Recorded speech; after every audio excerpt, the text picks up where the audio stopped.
สหายสัญญพรวงหาจักรห้องเลขาคณะบริหารงานสาวนุ่มประชาชนปฏิวัติลาวแขวงได้กล่าวว่า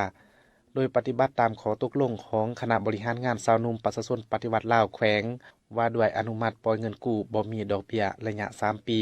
ให้สมาชิกสาวนุ่มประชาชนปฏิวัติลาวที่ขาดเคินทุนห้อในการประกอบอาชีพจำนวน2ครอบครัวคือครอบครัวท้าวทองเหล่าท้าวอนสมาชิกสาวนุ่มบ้านเพียใหม่และครอบครัวนางม่อมสมัยเฮืองสวรรค์สมาชิกสาวนุ่มบ้านโพนไซเมืองละม่ามแขวงเซกงครอบครัวละ10ล้านกีบซึ่งการปล่อยเงินกู้ครั้งนี้เป็นการสนองทุนเพื่อสุขอยู่ส่งเสริมให้สมาชิกสาวนุ่มผู้ที่ขาดทุนห้อในการสร้างเศรษฐกิจครอบครัวมีโอกาสสร้างรายรับพัฒนาชีวิตการเป็นอยู่ให้เข้มแข็งขึ้นเทื่อละก้าวโอกาสนี้สหายแสงโนภามิกดาวงศ์เลขาคณะบริหารงานสาวนุ่มประชาชนปฏิวัติลาวแขวงได้มีคำเห็นเน้นให้สมาชิกสาวนุ่มผู้กู้ยืมเงินต้องได้บุกบื้นในการสร้างอาชีพด้วยการปลูกการเลี้ยงสร้างรายรับแก่ครอบครัวเพื่อกลายเป็นครอบครัวหลุดพ้นออกจากความทุกข์ยากได้เทื่อละก้าว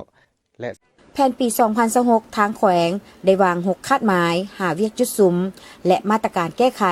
ต้องได้สุ่มใส่การสร้างพื้นฐานการผลิตที่มีทาแหงโดยเฉพาะผลิตภัณฑ์กสิกรรมกาแฟและหมากโทเรียนให้กลายเป็นฐานรายรับที่มั่นคงนำใส่ทาแหงบ่มซ่อนแขนงเศรษฐกิจปลายแหลมเพื่อผลิตให้กลายเป็นสินค้าส่งออกสร้างรายรับเงินตราต่างประเทศและประกอบส่วนต่อการขยายตัวของ GDP เพิ่มขยายอย่างต่อเนื่องต่อกับกองผู้ซุ่มใหญ่นี้ก่อนอื่นข้าพเจ้าแนะนำอันนั้นคณะกรรมการปกครองแขวงเนาะก็ขอแสดงความอย่างย่อสมเสยอย่างสุดใจต่อกับผลสำเร็จของกองผู้ซุ่มใหญ่ผู้แทนตัวประเทศครั้งที่12ของพรรคและต่ออังคับเนี่ยในจิตใจก็คือมติครั้งที่12ของพรรคนี้เนาะแขวงจำปาสักของพวกเฮาจะจัดตั้งปฏิบัติพันขยายขึ้นใดๆในการจัดตั้งพันขยายนี้พวกเฮาจะนำเอาเนี่ยในจิตใจของมติของผู้ซุ่มใหญ่ครั้งที่12โดยเฉพาะและแมนแผนพัฒนาเศรษฐกิจสังคมหาปีครั้งที่10อยู่ใน6เป้าหมายนะไปพันขยายให้สอดคล้องกับจุดพิเศษที่ต่างและท่าแห่งของแขวงจำปาสักใน6คาดหมายสู่โซนและทิศทางและมาตรการแบ่งออกเป็น5เวียกจุดสุ่มคือส่งเสริมการผลิตเพื่อทดแทนการนำเข้าและเป็นสินค้าส่งออกเพื่อสร้างฐานรายรับที่เข้มแข็งยืนยงสร้างความเข้มแข็งด้านการเก็บรายรับงบประมาณส่งเสริมการประหยัดต้านการฟุ่มเฟือยยกสูงประสิทธิผลการลงทุนรายจ่ายงบประมาณและการแก้ไขหนี้สินสร้างเสถียรภาพด้านเงินตรายกสูงประสิทธิภาพการคุ้มครองรัฐด้วยกฎหมายทานสุขสวรรค์วิไลวงศ์ประธานคณะกรรมการปกครองแขวงจำปาสักให้ฮู้ว่าภายใต้การชี้นำพาของคณะพรรคแขวงและความเอาใจใส่ของบรรดาคณะกรรมการที่เกี่ยวข้องรวมถึงการมีส่วนร่วมของสังคมโดยเฉพาะประชาชนในการจัดตั้งปฏิบัติ2วาระแห่งชาติในระยะผ่านมาแม้นการจัดตั้งปฏิบัติวาระแห่งชาติว่าด้วยการแก้ไขความยุ่งยากทางด้านเศรษฐกิจ6คาดหมายทางแขวงสามารถจัดตั้งปฏิบัติบรรลุหลายด้านในศกปี 2025 การจัดตั้งปฏิบัติแผนพัฒนาเศรษฐกิจสังคมสามารถสร้างมูลค่ารวมยอดผลิตภัณฑ์ภายในปฏิบัติได้ 45,245 ตื้อกว่ากีบเทียบไซแผนปฏิบัติได้ลื่นแผน 10.81 ส่วนห้อยอัตราเงินเฟ้อปี 2025เฉลี่ยอยู่ในระดับ 7.16 ส่วนห้อยเห็นว่าอัตราเงินเฟ้อมีท่าเอียงลดลงเมื่อเทียบไซปี 2024ลดลงอยู่ 7.09 ส่วนห้อยการผลิตกสิกรรมและการปรุงแต่งที่เป็นทาแหงเพื่อทดแทนการนำเข้าและขยายฐานการส่งออกสินค้าให้หลายขึ้นพิธีปิดสุดฝึกอบรมพนักงานนำเที่ยวระดับชาติครั้งที่33มีทานนางดารานีพรหมวงศาห้องรัฐมนตรีกระทรวงวัฒนธรรมและการท่องเที่ยวพร้อมด้วยกลุ่มสถาบันต่างหน้าสมาคมธุรกิจนำเที่ยวสมาคมพนักงานนำเที่ยวครูฝึกและนักสัมมนาการเข้าร่วมท่านนางเพ็ญประภาพงษาห้องหัวหน้าสถาบันวัฒนธรรมและการท่องเที่ยวได้ให้รู้ว่าสุดฝึกอบรมพนักงานนำเที่ยวระดับชาติสุดที่33ครั้งนี้ใช้เวลา55วันเต็มโดยจัดระบบการเรียนการสอนเป็นรายวิชาและสอบเสียงเคียงคู่กันไปมีวิชาเรียนทั้งหมด22วิชาและแบ่งเป็น3หมวดคือหมวดความรู้ทั่วไป5วิชาหมวดความรู้พื้นฐาน7วิชาและหมวดความรู้เฉพาะมี10วิชาในนั้นมีวิชาสอบเสียง16วิชานอกนั้นยังมีการรับเชิญบรรยายในหัวข้อพิเศษที่เกี่ยวข้องกับหลักสูตรเซนหัวข้อการพัฒนาการท่องเที่ยว การคุ้มครองการธุรกิจการท่องเที่ยวการโฆษณาการท่องเที่ยวทั้งนี้เพื่อให้บรรดานักสัมมนากรได้รับรู้และเข้าใจเกี่ยวกับวิชาที่เกี่ยวข้องของการท่องเที่ยวเว้ารวมเว้าเฉพาะก็แม่นเวียกงานที่ติดพันกับการท่องเที่ยวการฝึกอบรมพนักงานนำเที่ยวระดับชาติในครั้งนี้ได้ดำเนินด้วยรูปแบบการบรรยายการสาธิตการแบ่งกลุ่มสนทนาและนำเสนอการลิ่นละครในห้องเรียนการลงปฏิบัติตัวจริงและลงทัศนศึกษาอยู่สถานที่ท่องเที่ยวต่างๆเช่นหอพิพิธภัณฑ์แห่งชาติพิพิธภัณฑ์หอพระแก้ววัดศรีสะเกษวัดศรีเมืองวัดท่าหลวงใต้วัดท่าหลวงเหนือพระธาตุหลวงเวียงจันทร์ด้านสากลความมิตรภาพลาวไทยหนึ่งส่วนวัฒนธรรมเสียงขวนและเมืองวังเวียงการฝึกอบรมในครั้งนี้ได้จัดตั้งการเรียนการสอนเพื่อให้บรรลุตามจุดประสงค์ของหลักสูตรการเรียนฝึกอบรมพนักงานนำเที่ยวระดับชาติเพื่อสร้างพนักงานนำเที่ยวให้ได้ตามมาตรฐานวิชาชีพพนักงานนำเที่ยวของสปป.ลาวและสามารถเชื่อมโยงกับมาตรฐานวิชาชีพท่องเที่ยวอาเซียนโดยเน้นใส่การเรียนการสอนตามสมรรถภาพ3องค์ประกอบหลักเช่นด้านความรู้ด้านทักษะและด้านคุณสมบัติสำหรับนักสัมมนากรเข้าร่วมทั้งหมดแมนมี80คนเป็นหญิง49คนในนั้นมีภาษาอังกฤษ36คนภาษาจีน20คนภาษาเกาหลี7คนภาษาเวียดนาม5คนภาษาเยอรมัน1คนภาษาแอสปาย2คนภาษาฝรั่ง5คนภาษาญี่ปุ่น2คนภาษารัสเซียภาษาอาหรับภาษามาเลเซียทั้งหมดมีภาษาละ1คนและภาษาไทยจำนวน14คนบ้านปากหางเป็นบ้านหนึ่งที่ขึ้นกับเมืองเฟืองแขวงเวียงจันทน์ประชาชนบ้านดังกล่าวได้มาดำรงชีวิตในปี 1906 ในเวลานั้นมี7ครอบครัวที่ได้ยกย้ายมาจากบ้านนาคำตาแสงเมืองหมื่นเมืองสารคามในเมื่อก่อนประชาชนภายในบ้านมีมูลเสื้อดูมันขยันเพียรแต่ส่วนหลายยังติดพันกับธรรมชาตินอกจากนี้ประชาชนยังยึดถือเบียกสำหองตามทาแหงบ่มซ่อนของบ้านซึ่งพวกเขามีรายรับเข้าสู่ครอบครัวเพื่อหลุดพ้นความทุกข์ยากไปเทื่อละก้าวบ้านปากหางห่างไกลจากเทศบาลเมืองประมาณ36กิโลเมตรมี328หลังคาเรือน449ครอบครัวมีพลเมืองทั้งหมด 2,280 คนหญิง641คนมี3เผ่าอยู่ร่วมกันคือเผ่าลาวลุมกึมมุและเผ่ามงประชาชนถืออาชีพต้นต่อแม่นเฮ็ดนานอกนี้ยังปลูกพืชสำรองเป็นสินค้ามีเนื้อที่ทั้งหมด 4,562 กว่าเฮกตาร์ในนี้เนื้อที่นา365เฮกตาร์เนื้อที่ไร่200เฮกตาร์เนื้อที่ปลูกมันต้น 1,000 เฮกตาร์เนื้อที่อุตสาหกรรม80เฮกตาร์เนื้อที่คังเลี้ยงสัตว์มี300เฮกตาร์มีสัตว์เลี้ยงประเภทงัว 1,500 ตัวควาย100ตัวแบะ140ตัวหมู500ตัวสัตว์ปีก 4,800 ตัว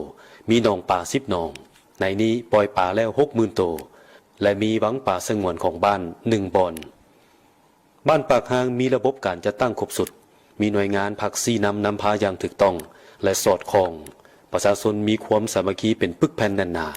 การจัดตั้งแต่ละแขนงการได้มีความเข้มแข็งเฮ็ดให้บ้านมีความสงบโดยพื้นฐานพ่อแม่ประชาชนบรรดาเผ่าพร้อมกันสร้างศาสตร์พัฒนาบ้านเฮือนของตนสร้างเศรษฐกิจครอบครัวให้มีความเข้มแข็งขึ้นเทื่อละก้าวในนั้นบ้านของพวกเรานี้ก็พ่อแม่ประชาชนส่วนหลายแม่นมีบุญเชื่อดูมั่นขยันแล้วก็ฮักแพงความสามัคคีแล้วก็พื้นฐานพระเจ้าและแม่นมีเวียกกสิกรรมเนาะรักษาเกี่ยวกับเวียกการกสิกรรมนี่เป็นหลักเนาะฉะนั้นบ้านปากหางของเรานี้มีสิ่งบ่มซ้อนก็คือมีสายน้ำไหลผ่านมีน้ำสังน้ำหางน้ำสาวน้ำเซยน้ำไผ่มีส่วนรับประทานนี่2แห้งแล้วก็มีฝ่ายดินนี่2แห้งซึ่งเป็นเหมาะสมในการปลูกฝังเนาะโดยเฉพาะเฮ็ดนาแซงแล้วก็ปลูกพืชฤดูแล้งแล้วก็ปลูกพืชอื่นๆที่เหมาะสมให้พ่อแม่ประชาชนในการปลูกฝังเนาะอันนั้นเป็นสภาพรวมของบ้านโดยเฉพาะแม่พ่อแม่ประชาชนนี่ก็สามารถหลุดพ้นจากความทุกข์ยากโดยเฉพาะแม่รายได้กระเจ้านี่ก็แม่นเดือนนึงนี้ครอบครัวนึงที่กระเจ้าเฮ็ดนี่ก็บ่ต่ำกว่า15 ล้านหา20 ล้านกีบถ้าเฉลี่ย 11 ปีนี่ก็ต่อครอบครัวก็แม่นเฉลี่ยอยู่ประมาณ30 ล้าน50 ล้านกีบต่อครอบครัวเนาะอันนั้นซึ่งเป็นพื้นฐานหลักในการพัฒนาบ้านของพวกเราในนั้นบ้านพวกเรานี่ก็ยังเร่งในการพัฒนาโดยเฉพาะแม่นเกี่ยวกับรักษาบุญเชื้อที่ของประเพณีอันดีงามของเผ่าเรานี่แหละโดยเฉพาะแม่นรักษา ทั้งหมดนี้แม่นผลงานการซี่นำนำพาของคณะพรรคอำนาจการปกครองขันแขวงขันเมืองก็คือขันบ้านที่ได้เอาใจใส่ลงใกล้ชิดติดแทศปรับปรุงระบบกลุ่มจักการจัดตั้งของบ้านโดยพื้นฐานตามพระบทบาทสิทธิเวียกงานของตนนอกนี้คณะพรรคองค์การจัดตั้งบ้านปากหางยังได้สมทบกับพนักงานและคะแนนการที่เกี่ยวข้องของเมืองได้นำเอาแนวทางนโยบายของพรรคมติคำสั่งต่างๆขันถึงลงเผยแพร่และเสื่อมซึมให้สมาชิกพรรคและพ่อแม่ประชาชนอย่างเป็นประจำพร้อมนี้ยังได้เอาใจใส่นำพาประชาชนสุ่มใส่ทำการผลิตและส่งเสริมเวียกงานการค้าขายบริการต่างๆเพื่อสร้างเศรษฐกิจครอบครัวให้มีรายรับที่มั่นคงโดยเฉพาะผลิตข้าวนาปีผลิตผักกระดูแลงคังกลุ่มผลิตข้าวกลุ่มหัตถกรรมกลุ่มสัตว์เลี้ยงกลุ่มค้าขายและบริการจากเงื่อนไขดังกล่าวนี้มันสามารถสร้างรายรับสูงให้แก่บ้านของพวกเขาแสดงให้เห็นบ้านปากหางได้รับห้องเป็นหน่วยพักปลอดใสเข้มแข็งและนักแน่น3 ครั้งติดต่อกันนอกจากนี้ประชาชนยังมีสติต่อการจัดตั้งและเป็นเจ้าการปกปักรักษาพัฒนาประเทศชาติก็คือของบ้านเสื่อมซึมต่อแนวทางนโยบายของพรรคกฎหมายของรัฐมีความตัดสินใจมีน้ำใจอุ่นเอียงทุนเทียงหู้จำแนกได้มิตรและศัตรูพร้อมกันต้านและสกัดกั้นกลุ่มคนบดีที่พาให้เกิดปรากฏการณ์ย่อท่อต่อสังคมบ้านเมืองโดยเฉพาะแม้นการเปลี่ยนแปลงใหม่ของพรรคแต่ละระยะก็คือแผนพัฒนาเศรษฐกิจสังคมของบ้านเพื่อเฮ็ดให้เศรษฐกิจบ้านมีการขยายตัวเข้มแข็งขึ้นไปเรื่อยๆสำหรับแผนการต่อหน้าทางอำนาจการปกครองบ้านจะสืบต่อพัฒนาบ้านให้มีความหนักแน่นเข้มแข็งปลอดใสติดพันกับการยกสูงสติเข้ารบและปฏิบัติกฎหมายอย่างเข้มงวดสืบต่อพัฒนาบ้านในการผลิตสินค้าและการบริการที่ดีเป็นบ้านที่สร้างกองทุนพัฒนารับประกันด้านรายรับรายจ่ายพัฒนาบ้านให้กลายเป็นบ้านป้องกันชาติป้องกันความสงบที่เข้มแข็งสืบต่อรักษาน้ำมันหยดต่างๆที่ได้ประกาศมาไว้ให้ยาวนานตลอดไปสู่สนสร้างเศรษฐกิจครอบครัวให้มีการขยายตัวอย่างต่อเนื่องและเฉลี่ยรายรับของประชาชนให้ได้ $1,033 สหรัฐต่อคนต่อปีและสุขอยู่ส่งเสริมการผลิตข้าวนาปีนาแซงปลูกพืชพักฤดูแล้งและอื่นๆของประชาชนให้กลาย พิธีมอบหับสุดอุปกรณ์ไอทีเพื่อการเรียนการสอนที่ทันสมัยให้แก่คณะวิทยาศาสตร์ป่าไม้เป็นเกียรติเข้าร่วมในพิธีของท่านมาร์คกาลาเกอร์เอกอัครราชทูตสหภาพเอโรปประจำลาวท่านสีทองทองพณีวงศ์หัวหน้าคณะวิชาคณะวิทยาศาสตร์ป่าไม้พร้อมด้วยนักศึกษาเข้าร่วมการช่วยเหลือในครั้งนี้แม่นผ่านโครงการการปกปักรักษาและการนำใช้ระบบนิเวศป่าไม้และชีวนานาพันธุ์แบบยืนยงที่จัดตั้งปฏิบัติโดย GIC ซึ่งมีมูลค่าทั้งหมด1.1 ล้านกว่ากีบนี่ถือเป็นบาทก้าวอันสำคัญในการปรับปรุงการศึกษาด้านการป่าไม้อยู่สาธารณรัฐประชาธิปไตยประชาชนลาวให้ดีขึ้นเพื่อช่วยให้เชี่ยวชาญหุ้นไม้มีอุปกรณ์ไอทีที่จำเป็นในการเรียนรู้การคุ้มครองสิ่งแวดล้อมและการพัฒนาแบบยืนยงที่ทันสมัยเพื่ออำนวยความสะดวกให้แก่การเรียนรู้ปัจจุบันคณะวิทยาศาสตร์ป่าไม้ได้มีพื้นฐานโครงสร้างดิจิตอลที่ทันสมัยซึ่งรวมมีห้องทดลอง GIS อุปกรณ์คอมพิวเตอร์เฉพาะด้านและเครื่องมือที่จำเป็นในห้องบรรยายเช่นจอสายหรือโปรเจคเตอร์และจอภาพต่างๆอุปกรณ์เหล่านี้จะช่วยให้นักศึกษาได้ฝึกแอบกับเครื่องมือประเภทเดียวกันกับที่นักวิจัยสากลและตลาดไม้ระดับโลกทำใช้ช่วยให้นักศึกษาและพนักงานสามารถดำเนินการค้นคว้าในระดับสูงบริหารเวียกงานประจำวันอย่างมีประสิทธิภาพและสร้างสภาพแวดล้อมการเรียนรู้ที่เน้นการปฏิบัติตัวจริงหลายขึ้นถ้าผสมการมอบรับอุปกรณ์ไอทีที่ทันสมัยในครั้งนี้แม้นแสดงให้เห็นถึงความมุ่งมั่นร่วมกันที่มีต่ออนาคตของการศึกษาด้านการป่าไม้ในสาธารณรัฐประชาธิปไตยประชาชนลาว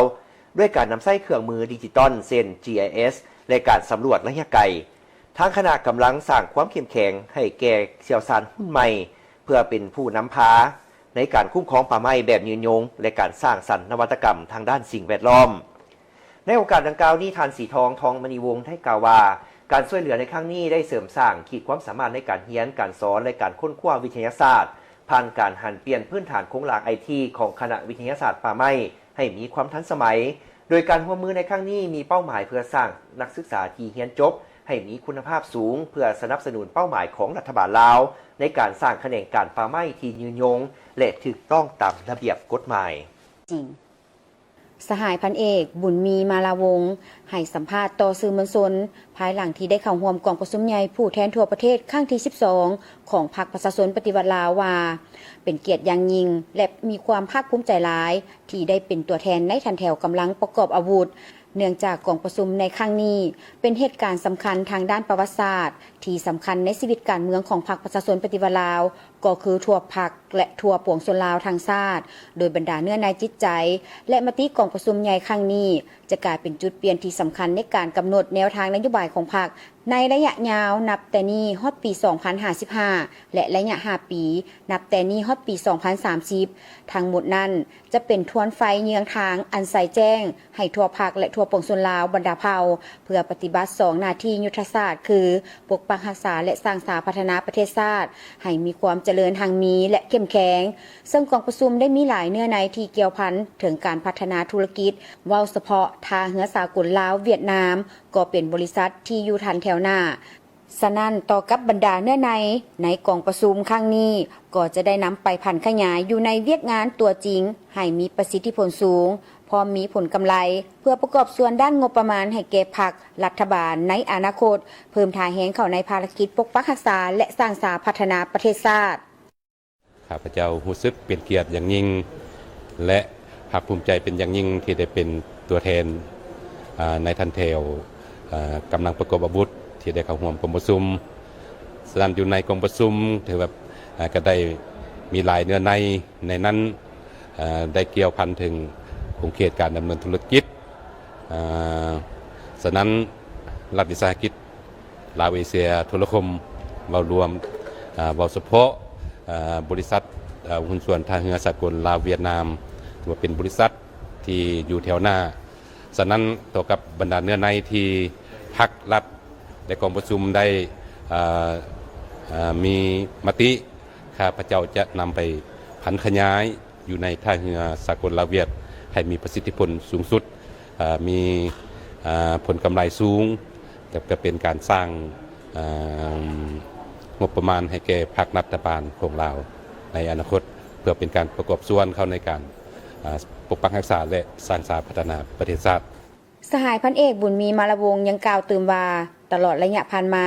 การดำเนินธุรกิจของบริษัทหุ้นส่วนทางเรือสากลลาวเวียดได้มีประสิทธิผลสูงย้อนการชี้นำพาอุ้มสู้ช่วยเหลือจากขันถึงตลอดระยะผ่านมาการดำเนินธุรกิจของบริษัทท่าเรือสากลลาวเวียดถือว่าได้มีประสิทธิผลสูง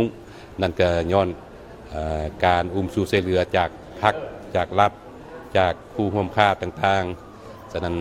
ในโอกาสนี้ข้าพเจ้าก็ขอแสดงความขอบใจมาอย่างสูงต่อภาครัฐขอขอบใจมาอย่างผู้ร่วมค่าต่างๆที่ได้ให้การร่วมมือตลอดระยะผ่านมาและขออวยพรให้บรรดาธุรกิจต่างๆจงมีแต่ผลกำไรขึ้นเรื่อยๆกองประชุมใหญ่ผู้แทนทั่วประเทศครั้งที่ 12 ของพรรคประชาชนปฏิวัติลาวเป็นขีดหมายแห่งการสืบต่อบูรณะระบอบประชาธิปไตยประชาชนให้นักแน่นและก้าวขึ้นสู่จุดหมายสังคมนิยมอย่างเสมอต้นเสมอปลายภายใต้คำขวัญยกสูงบทบาทการนำพาที่เข้มแข็งของพรรคตั้งหน้าสร้างเศรษฐกิจเอกราชเป็นเจ้าตนเองสืบต่อบูรณะระบอบประชาธิปไตยประชาชนให้นักแน่นก้าวขึ้นสู่สังคมนิยมในนามบริษัทหุ้นส่วนทางเรือสากลลาวเวียดนามทางเรือหวงอ่างจะนำเอาเนื้อในจิตใจอันสำคัญของกองประชุมครั้งนี้ไปเผยแพร่เพื่อพันขยายตามจุดประสงค์คาดหมายของกองประชุมในการสร้างเศรษฐกิจที่เข้มแข็งด้วยตนเองพร้อมทั้งรักษาระบบการปกครองให้มั่นคงตามคำขวัญของกองประชุมในครั้งนี้เลขาธิการใหญ่พรรคคอมมิวนิสต์จีนพร้อมด้วยคณะเพื่อมาสมเสยผลสำเร็จของกองประชุมใหญ่ผู้แทนทั่วประเทศครั้งที่ 12 ของพรรคประชาชนปฏิวัติลาวในโอกาสดังกล่าวสหายทองดุลศรีสุริตได้ตีราคาสูงและแสดงความขอบใจอย่างจริงใจ โดยผ่านสหายหลิวไหชิงไปยังคณะกรรมการศูนย์กลางพรรคคอมมิวนิสต์จีนก็คือสหายเลขาธิการใหญ่สีจิ้นผิงที่ได้แต่งตั้งผู้ต่างหน้าพิเศษมาชมเชยผลกองประชุมใหญ่ครั้งที่12ของพรรคประชาชนปฏิบัติลาวในครั้งนี้ซึ่งแสดงให้เห็นถึงการให้ความสำคัญและความเอาใจใส่ของพรรคคอมมิวนิสต์จีนและประชาชนจีนที่มีต่อพรรคและประชาชนลาวบรรดาเผ่าก็คือต่อสายพัวพันมิตรภาพอันเป็นมูลเสื้อการหัวมือแบบคู่หัวยุทธศาสตร์รอบด้านมั่นคงยาวนานตามทิศซีดีก็คือการสร้างคู่ห่วมศัตรกรรมลาวจีนจีนลาวพร้อมเดียวกันนั้นก็แสดงความขอบใจต่อสหายหลิวไหชิงที่ตีราคาสูงต่อสารสมเสยผลสำเร็จของกองประชุมใหญ่ครั้งที่12ของพรรคประชาชนปฏิวัติลาวของสหายสีจิ้นผิงเลขาธิการใหญ่พรรคคอมมิวนิสต์จีนพร้อมทางแจ้งผลสำเร็จของกองประชุมใหญ่ครั้งที่12ของพรรคประชาชนปฏิวัติลาวโดยย่อให้คณะทราบและขอบใจพรรคคอมมิวนิสต์จีนที่ได้ให้การสนับสนุนและช่วยเหลือพรรคประชาชนปฏิวัติลาวมาโดยตลอดโดยเฉพาะในระยะการกะเกี่ยมกองประชุมใหญ่ของพรรคในครั้งนี้และยินดีสืบต่อร่วมกับสหายเลขาธิการใหญ่สีจิ้นผิงเพิ่มทวีการนำพาซี่นำทางด้านการเมืองและยุทธศาสตร์ต่อการพัวพันหัวมือระหว่าง2พรรค2รัฐลาวจีนเพื่อเสริมขยายมิตรภาพอันเป็นมูลเสื้อลงเหลือกสุกยู่หัวมืออย่างรอบด้านสุกยู่ภารกิจแห่งการก่อสร้างสังคมนิยมและพร้อมกันสุกยู่การสร้างคู่ห่วมศัตรกรรมลาวจีนเพื่อประกอบส่วนอย่างตั้งหน้าเข้าในภารกิจการรักษาสันติภาพเสถียรภาพและการหัวมือเพื่อการพัฒนาของพรรคพื้นและในโลกสหายเลขาธิการใหญ่ทองลุ้นศรีสุริตยังได้ตีราคาสูงต่อ2คณะพัวพันต่างประเทศศูนย์กลางพรรคลาวจีนที่ได้ต่างหน้าให้2พรรคลงนามแผนการหัวมือระหว่างพรรคประชาชนปฏิบัติลาวและพรรคคอมมิวนิสต์จีนในระยะปี 2026 หา 2030 ในโอกาสมาเยี่ยมยามสาธารณรัฐประชาธิปไตยประชาชนลาวในครั้งนี้และสมเสยคณะพัวพันต่างประเทศศูนย์กลางพรรคคอมมิวนิสต์จีนที่ได้ประกอบส่วนอย่างตั้งหน้าในการจัดตั้งปฏิบัติคำเห็นสำคัญที่เห็นดีเป็นเอกภาพระหว่างการนำสูงสุดของ2พรรค2รัฐลาวจีนจีนลาวในการเพิ่มพูนคุ้นสร้างสายพัวพันมิตรภาพอันเป็นมูลเสื้อและการสร้างคู่ห่วมศัตรกรรมลาวจีนให้มีมาตรฐานสูงคุณภาพสูงและระดับสูงกว่าเก่าในโอกาสนี้สหายหลิวไหชิงได้มอบสารสมเสยฉบับต้นจากสหายสีจิ้นผิงเลขาธิการใหญ่คณะบริหารงานศูนย์กลางพรรคคอมมิวนิสต์จีนให้สหายทองลุ้นศรีสุริตโดยได้แสดงความสมเสยต่อผลสำเร็จกองประชุมใหญ่ครั้งที่12ของพรรคประชาชนปฏิวัติลาวและสหายทองลุ้นศรีสุริตที่ได้รับเลือกตั้งเป็นเลขาธิการใหญ่คณะบริหารงานศูนย์กลางพรรคสมัยที่12ในโอกาสเข้าร่วมกองประชุมสรุปเวียกงานอัยการประชาชนทั่วประเทศประจำปี 2025 และกองประชุมเวียกงานติดตามกฎกาการดำเนินคดีแพ่งซึ่งจัดขึ้นในระหว่างวันที่ 12 มังกร 2026 ที่ผ่านมาทานไพคำวิไลสุขหัวหน้ากรมติดตามกฎกาดำเนินคดีอาญาได้กล่าวเกี่ยวกับการจัดตั้งปฏิบัติและทิศทางแผนการในต่อหน้าโดยเฉพาะเป็นการแก้ไขปัญหายาเสพติดที่ติดพันกับวาระแห่งชาติให้บรรลุผลสำเร็จสำหรับกรมพวกข้าพเจ้าเป็นกรมหนึ่งที่ขึ้นกับองค์การอัยการประชาชนสูงสุดเป็นเสนาธิการให้องค์การอัยการประชาชนสูงสุดในการติดตามกฎกาการดำเนินคดีอาญาในช่วงปีที่ผ่านมาโดยเฉพาะแม่นการแก้ไขวาระแห่งชาติกรมพวกข้าพเจ้าก็ได้เป็นเจ้าการประสานสมทบกับองค์การสืบสวนสอบสวนของเจ้าที่ทุกภาคส่วนในนั้นปัญหาสำคัญพวกเราได้ออกคำสั่งคำแนะนำให้องค์การอัยการประชาชนท้องถิ่นในการจัดตั้งปฏิบัติวาระแห่งชาติโดยให้เขาร่วมแต่หัวทีผ่านการจัดตั้งปฏิบัติตัวจริงเห็นว่ามีผลสำเร็จในหลายด้านโดยเฉพาะมันสามารถมั่งหลายคดีใหญ่ๆที่สำคัญและสามารถนำเอาผู้กระทำผิดขึ้นศาลเพื่อให้ศาลได้ตัดสินลงโทษผู้กระทำผิดสามารถฮิบทรัพย์ฮิบวัตถุสิ่งของที่ได้จากการกระทำผิดที่พัวพันจากการกระทำผิดในต่อหน้านี้เนาะโดยปฏิบัติตามมติของกองประชุมโดยเฉพาะเม็ดเก้าเวียกจุดสูงซึ่งติดพันกับกรมพวกข้าพเจ้าแม่นเวียกจุดสูงที่3ที่4ที่5ที่6พวกเราจะนำเอาปัญหาดังกล่าวไปเผยแพร่ให้พนักงานสมาชิกพรรคอยู่ในกรมกองของพวกข้าพเจ้าและลงติดตามสุกยู่ให้องค์การอัยการประชาชนอยู่คันท้องถิ่นในการเฮ็ดพลบทบาทติดตามกฎกาการดำเนินคดีในการดำเนินคดีอาญาโดยเฉพาะเป็นการแก้ไขปัญหายาเสพติดที่ติดพันกับวาระแห่งชาติให้บรรลุผลสำเร็จสมทบกับเจ้าหน้าที่ที่เกี่ยวข้องเพื่อแก้ไขปัญหายาเสพติดให้บรรลุผลสำเร็จตามระดับคาดหมายบรรดาผู้เข้าร่วมกองประชุมได้แลกเปลี่ยนความคิดความเห็นอย่างคงไปคงมาได้วิเคราะห์หาสาเหตุของข้อคงข้างและซ่องหาทางออกอย่างมีวิทยาศาสตร์ พื่อให้สอดคล้องกับตัวจริง และถูกต้องตามระเบียบกฎหมายสุมใส่ปรับปรุงกงจักการจัดตั้งให้เข้มแข็งสร้างและปรับปรุงกฎหมายว่าด้วยการดำเนินคดีอาญาและกฎหมายว่าด้วยหลักฐานสร้างกลไกให้ประชาชนเข้าถึงการบริการกฎหมายได้สะดวกขึ้นซึ่งถือเป็นบาทก้าวสำคัญเข้าในการจัดตั้งปฏิบัติเวียกงานยุติธรรมและความศักดิ์สิทธิ์ของกฎหมายในสังคม